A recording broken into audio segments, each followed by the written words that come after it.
Peer সহ ৫ দফা দাবিতে নতুন কর্মসূচি ঘোষণা করেছে জামায়াত ইসলামী। ১ থেকে ৯ অক্টোবর দেশব্যাপী গণসংযোগ, ১০ অক্টোবর সারা দেশে গণমিছিল, ১২ অক্টোবর জেলা প্রশাসক বরাবর স্মারকলিপি দেওয়া হবে বলে জানিয়েছেন দলের সেক্রেটারি জেনারেল অধ্যাপক মিয়া গোলাম পরোয়ার।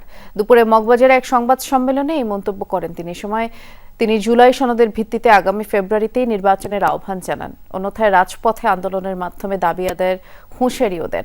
এ সময় দলটির প্রতীক ইস্যুতে বলেন, জামায়াত আমিরের বৈঠকে পরীক্ষামূলক একটি লোগো প্রদর্শন করা হয়েছে, তবে এটাই চূড়ান্ত নয়।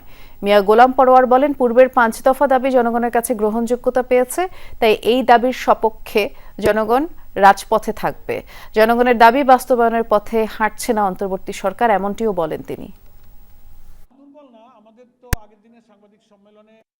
আমাদের এই ৫ দফা গণদাবির পক্ষে জনমত গঠনের জন্য আগামীকাল ১ অক্টোবর থেকে ৯ অক্টোবর পর্যন্ত সারা দেশে গণসংযোগ কর্মসূচি পালিত হবে।